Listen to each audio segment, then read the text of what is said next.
शिमगाठी। चल आता येतो आम्ही। हा येते। थांबा मेघना,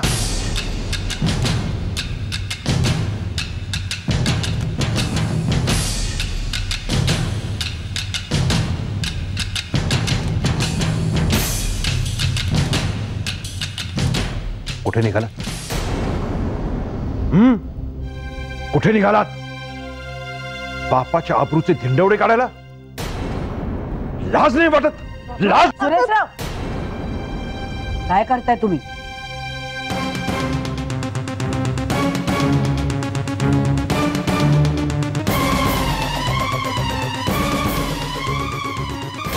ना वागतातच तशा आहेत। त्या फाटक्या चड्डीवाल्याला भेटायला चाललं। काय गरज आहे?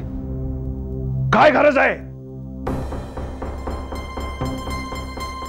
सोन्यासारखा संसार उधळायचा आहे तुम्हाला? अहो ही सगळी माणसं मऊ आहेत म्हणून कोपरानी खडू नका। ही बापाच्या तोंडाला काळं फासायचंय तुम्हाला। मी बजावलं होतं तुम्हाला। त्या फाटकी चड्डीवाल्याचं, त्या झोळीवाल्याचं नाव घ्यायचं नाही म्हणून। बाबाजीने बरोबर संकेत दिले होते, संकट येणार, संकट येणार। आलंच संकट। आलं कसलं? तुम्ही ओढून आणलात। मलाच वटणीवर आणायला हवं तुम्हाला। अहो त्या फाटक्या चड्डीवाल्यावरनं एवढा तमाशा झालाय तरी ह्या लोकांनी पदरात घेतलाय तुम्हाला। अहो त्याची चाड बाळगून सासू सासऱ्यांची सेवा करा, नवऱ्याची सेवा करा, घरात बसा। नाचकाम कसलं करताय? नानासाहेब मी तुम्हाला सांगितलं होतं ना, यांचे भलते सलते लाड पुरवू नका, यांना नाचकाम करू देऊ नका म्हणून। बायकांना सूट दिली ना की अशा उधळतात, असे रंग दाखवतात।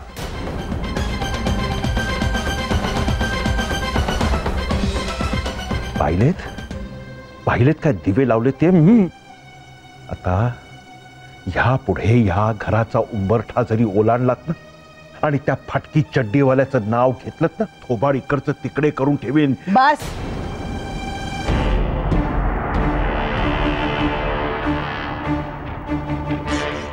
खूप बोललात तुम्ही सुरेश।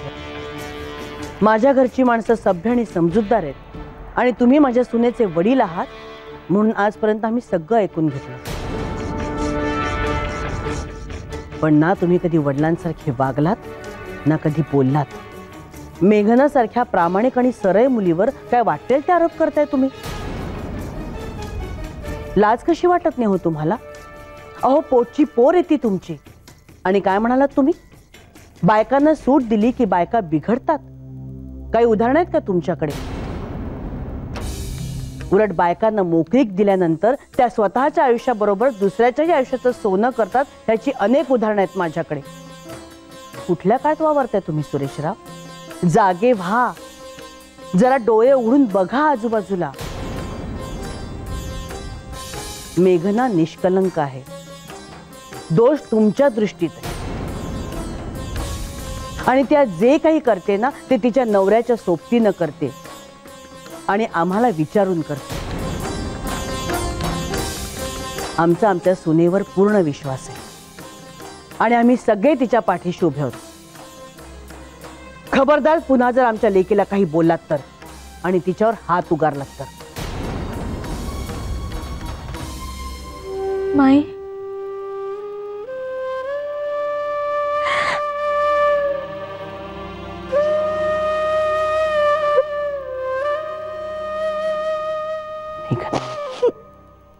शांत हो बाळा। सुरेशराव, खोटेपणानं तुम्ही वागलात नेहमी। इथे आमच्या समोर मेघनाने नेहमीच खऱ्याचा अट्टहास धरला, त्यासाठी घरच्यांचा रागही तिने झेलला, पण तिने आपला योग्य मार्ग नाही सोडला। आम्हाला तिची लाज नाही तर अभिमान वाटतो। आदित्यशी खोटेपणानं वागून धुळफेक करून ती बाहेर कुणालाही भेटू शकली असते अगदी सहज, पण तिनं तसं केलं नाही आणि तुम्ही तिच्यावर हात उगारताय। उलट तिच्या पाठीवर कौतुकाची थाप मारायला हवी तुम्ही। माधुरीताई, तुम्ही म्हणताना ते अगदी पटतंय मला, मेघना तुमची लेक कमी आणि आमची सूनच जास्त आहे. सुरेशराव, तुम्ही ह्या घरात मेघनाचे वडील म्हणून आला असाल ना तर तुमचं स्वागतच आहे. पण माझ्या घरात येऊन माझ्या लेकीला वाटेल तसं बोललेलं, वेडं वाकडं बोललेलं मला चालणार नाही. आणि तिचा अपमान करण्यासाठी जर तुम्ही या घरात येणार असाल तर ह्या घराची दारं तुमच्यासाठी कायमची बंद असतील. आणि जोपर्यंत तुम्ही तुमच्या मनाची दारं उघडत नाही ना तोपर्यंत नक्कीच. सुरेशराव, आता तरी बदला स्वतःला. संजीवनीने तुमच्या डोळ्यात अंजन घातलंय. नाही थोडंसं चुरचुरेल, पुसू नका ते.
काय म्हणाले डॉक्टर?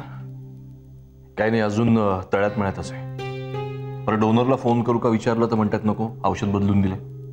पर दुसरीकडे कंडिशन वाईट आहे असंही म्हणतात. मग मी विश्वज्योतमध्ये फोन केला होता. तो टाकसाळे आहे ना, त्याची बहीण ज्योती तिथे डॉक्टर आहे. हां, ती म्हणाली घेऊन या इकडे. मग करायचं शिफ्ट? पण हे लोक डिस्चार्ज देणार नाहीत तिथे. आपल्याला आपल्या रिस्कवर शिफ्ट करावं लागेल. पण दादा, तू म्हणतोस ना ज्योती आहे तिथे, then we will in safe hands. घेऊया आपण डिस्चार्ज आपल्या रिस्कवर. तू कळवतील आम्ही पेशंट आणतोय म्हणून. ठीक आहे, तू एकदा बोल त्याच्याशी. मी ज्योतीला फोन करतो. तू झालं की बाहेर आहे. ओके.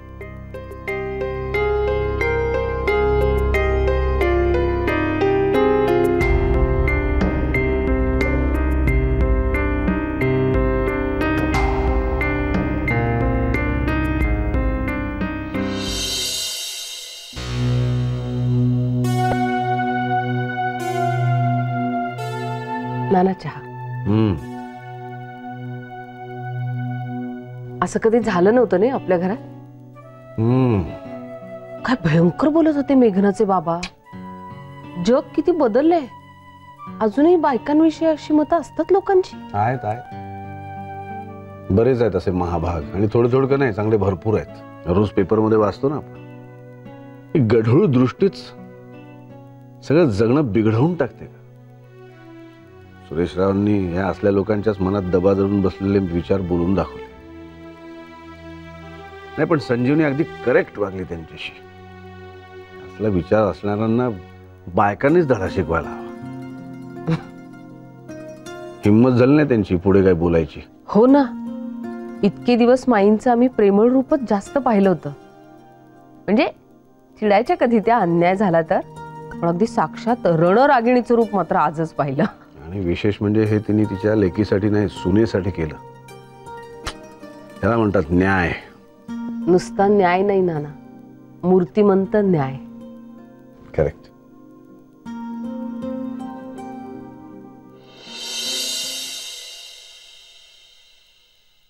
माहित? अरे त्यांचा ब्लड ग्रुप ओ निगेटिव्ह आहे ना, त्यामुळे त्या म्हणाला मीच येते म्हणून. आपण माहित तू? मला माहितीये, पण डॉक्टरांशी आपण बोलू. ते म्हणाले तरच देईन मी ब्लड. माही पुरे आता कुठे जायचं ते सांग मला आधी. मी नेऊ का त्यांना डॉक्टरांकडे? नाही, थांबा थांबा. ते वेगळीच डेव्हलपमेंट आहे. आता काय? आपण त्याला विश्वज्योतीमध्ये शिफ्ट करतोय. तिकडे डॉक्टर ज्योती आहे ना, आनंदची बहीण. हो. पण का शिफ्ट करतोय आपण? ते मी सगळं सांगतो, आधी आपण त्याला शिफ्ट करूयात. बरं, आणि अमित कुठे? तो फोनवर बोलतोय डॉक्टर ज्योतिषी. त्याचं बोलणं झालं की आपण इथल्या डॉक्टरांशी बोलू आणि मग लगेच निघूया. ठीक आहे. तोपर्यंत कुठे थांबू आम्ही? तिथेच थांबूयात. दादाचं झालं की तोही तिथेच ये. मी आदित्यलाही कल्पना दिलेली आहे आणि मग आपण लिहू. ठीक आहे? बरं. ये का माय, हा कुठे गेला? कदाचित टेस्टसाठी नेलं असेल त्याला. Sister, yes. तुम्ही पेशंटला कुठे टेस्टला वगैरे नेलंय का? टेस्ट? कोणत्या टेस्ट? उलट तुम्ही त्यांना दुसऱ्या हॉस्पिटलमध्ये ऍडमिट करताय ना. मी जस्ट IV काढायला आली. माई मी बघतो. हो माई, मी पण आले.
तो आला नाही. आदित्य, वाच.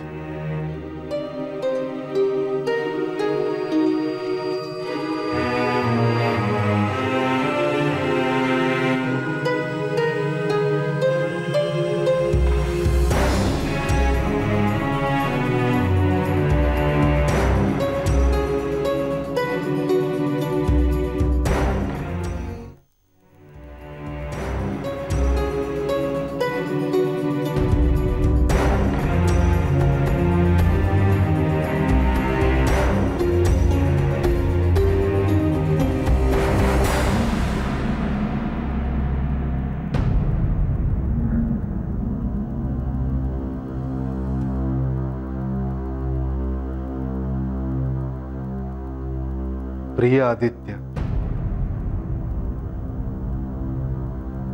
मित्रा, माझ्या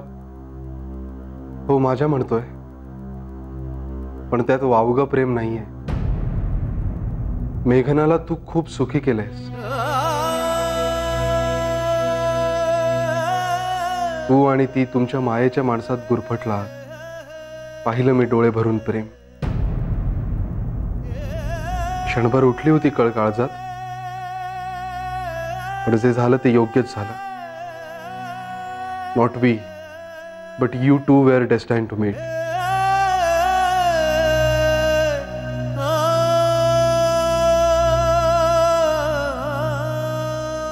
माझ्यासारख्या वादळाबरोबर मेघनासारख्या नाजूक वेलीची फरफट झाली असती.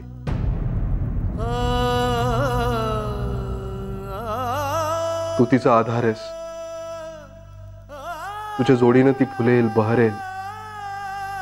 तुम्ही दोघांनी माझ्याही आयुष्यावर सावली धरली. जीव निवला माझा. पण मला तुमच्या मायेचं ओझं होईल. माझा भार मलाच पेलू दे. जाऊ दे मला.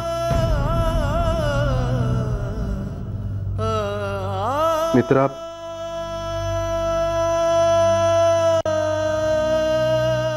काळजावर नाव कोरणारा तू एकच निघालास.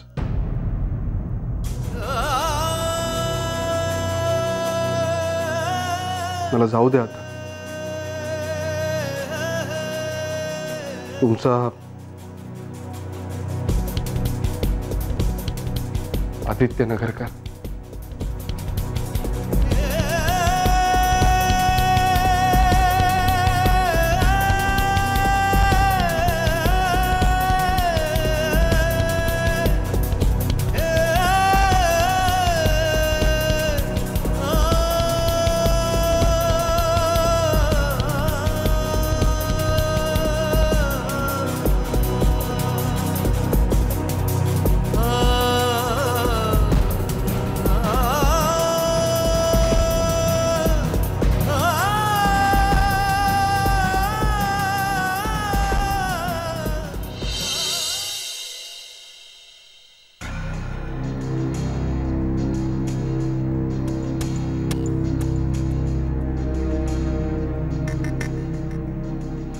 अरे तुम्ही सगळे इथेच आहात, तर मग तिकडे हॉस्पिटलमध्ये कोण आहे? अमित? विजय, अगं तो एक चिठ्ठी ठेवून कोणाशी काही न बोलता हॉस्पिटलमधून निघून गेला. निघून गेला? पण कुठे आणि का? वाच.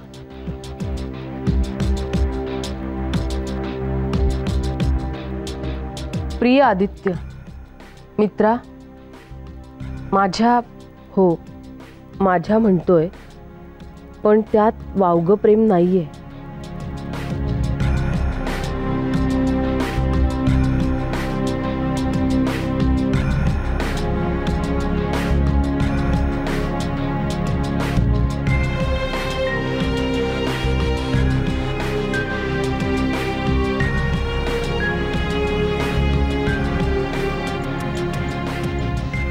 Oh God, कमाल आहे. नाही, काय म्हणायचं याला?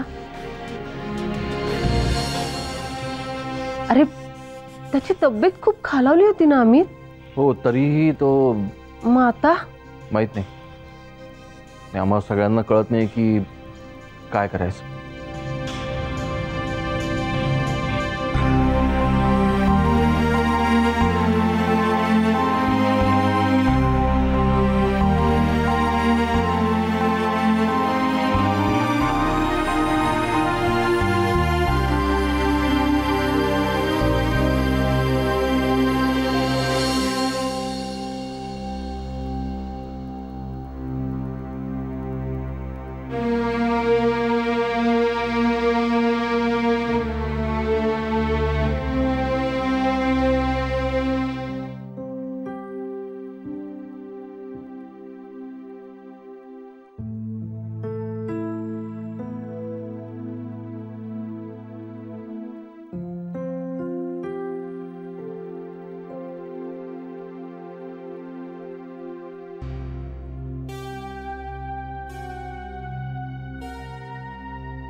चहा घेणारस का?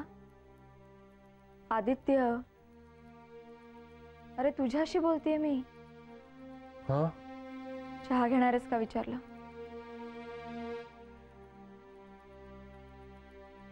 नाही नको. मला वाटतं आदित्य,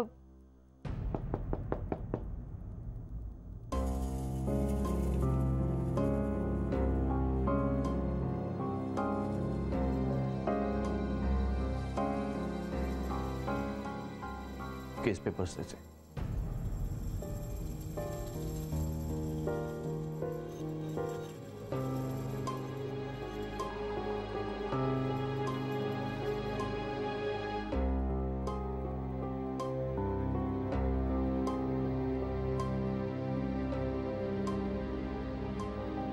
काय करायचं ठरवलं पुढे? काहीच माहित नाही. अजून काही ठरवलं नाहीये, पण त्याला शोधावं तर लागेलच ना. मला गरज नाही वाटत त्याची. आपण आपल्या परीनं सगळं केलंय. तो स्वतः निघून गेलाय. आपलं दायित्व संपलंय आता.